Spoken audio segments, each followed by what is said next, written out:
part, we talk about media literacy.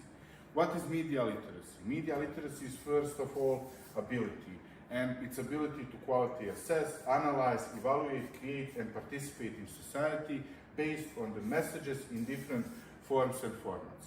These messages are sent through media and different media outlets. When we talk about media, I think this is a common knowledge that media as a word comes from Latin word medium, which means surrounding through which the message is sent. Media literacy is something that is really needed in today's societies. Media literacy is combined basically out of 4 parts. First part of media literacy is education itself. Education is needed in order to know what is media, how to properly consume media, how to protect ourselves while using different media outlets, and how to recognize false information, how to recognize fake news, and how to recognize, for example, clickbait. Second segment of media literacy is self-expression. Self-expression means that we are able to express ourselves in use of media, in media themselves. Self-expression only comes after we have proper education. If we go to the level of self-expression and we don't have proper education, or we don't know that maybe we are creating some media updates that are based on clickbait, we will not contribute to media literate society. Third level of media literacy is questioning. Constant process of questioning, checking if the information are true, checking if the sources that we're using are true, and checking if they are correct. And last but not least segment of media literacy is understanding media. And this can also go before the education, but also underlines after all 3 levels have been met. Understanding media means understanding specific media channel, understanding how media is consumed, and understanding how to properly use different media channels. Media literacy itself is multi-dimensional. What does that mean? Media literacy has at least 3 dimensions. I say at least because, as you know, probably the AI is now booming, and probably at some point we will have next 4th level of media literacy. In the first level of media literacy, called general level, it underlines general reading and writing. If we compare it to historical development of media and historical development and history itself, we can see that first media in the last 300 or 400 years, first media outlets were actually created when the printing machine was created and when mass printing of books started.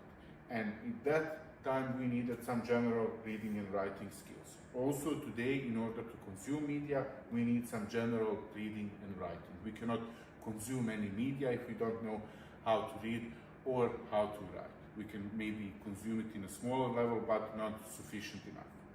Second level of media literacy is media level, and it underlines skills of successful critical use of media. What is critical use of media? It means that we know which media outlet that we are using, we know how to consume it properly, and we know how to recognize all the negative sides, all the negative things that can happen in the media outlets. And the third level is called new media, and it started with the development of internet and with the mass use of internet and channels of media outlets provided through internet.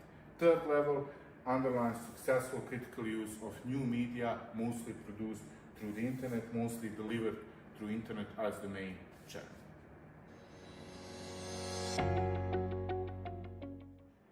Hello and welcome to this part of the webinar that is dedicated to session about media literacy. After you had a chance to learn more about media literacy in the first part that I introduced the topic and I introduced also some of the key dimensions of media literacy, in this part of the webinar we show you practical activity, practical session that you can implement with either young people or with youth workers. This session about media literacy has objectives that are dedicated for participants to learn what is media literacy, what are the key topics and key terms connected to media literacy.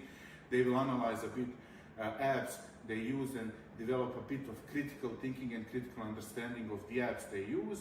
and by the end they will be able to define what key terms they want to use in their further work, either as young people, as participants, what they want to research more, or as youth workers, what are the topics they want to further explore as part of their local activities and as part of their activities with youngsters.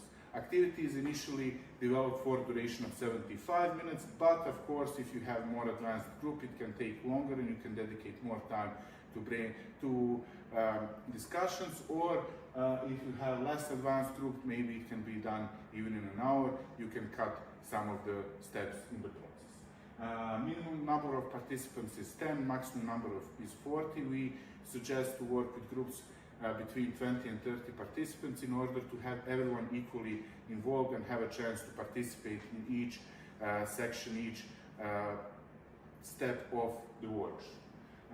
Basic tools, basic materials are needed: A3 and A4 papers, post-it notes papers, flipchart papers, and you will need also a projector and laptop to show the video that we have as one of the steps of the session of the workshop. We start with defining the concepts. If you're working with smaller groups, this can be done individually or in pairs. If you're working in larger groups, then you will divide them into 8 smaller groups with 3, 4, or a bit more participants. When we go through these key terms, we have them listed here in the session, and they are media literacy, participation, literacy, critical thinking, fake news, disinformation, etc. If you're dealing with specific topics or specific, if you're using this session as part of specific training courses or larger pieces of educational activities, you can further cut some of these terms, or you can add additional terms that you might need. After participants are divided into the groups, they need to define these terms first without using any source of information. In the next step, you can allow them to use the source of information and further improve what they discovered so far, and the presentation can be done in format of educational posters or in format of oral presentations, again depending on the size of the group and the time that you have. In the second step, we will have some additional inputs from trainers. This is the part where you share some inputs about the media literacy, and this is a great point of time to actually conclude everything that has been said by the groups, and to wrap up this part and to wrap up some conclusions about these key terms. In the third step, you will start by opening up your laptop and putting the projector on and showing the video. We have here suggestion of a video that is long for 6 minutes and 40 seconds, but of course you can further adjust it and use some other video. The key topic here is why do we consume fake news and why do we like to consume fake news. Next step after that is actually giving a chance for participants to write down which applications they use on their phones. They can write it down on a flipchart paper if you're dealing with smaller group. If you're dealing with a larger group, they can write it down on post-it notes, which can be then posted on either the paper again or on the wall of your working room. Key point here is actually to discuss with participants which applications they use, do they pay for them, and what do they think if they use free apps, how come those apps are free, and how come some of the popular social media apps are free. And of course, the last step of the session is the briefing and discussion. Of course, always our suggestion is to follow what is happening during the session. Here we posted some of the debriefing questions that you might use, but of course adapted based on what has been said during the workshop. And then in the last part, you will see some of the suggestions of what tools you can use if you implement this workshop in online surrounding, and some tips and tricks for trainers, such as that you should have a good quality internet to show, you should investigate, actually research about these terms and know about these terms in advance, and here are some expected outcomes that I presented already in the beginning as well.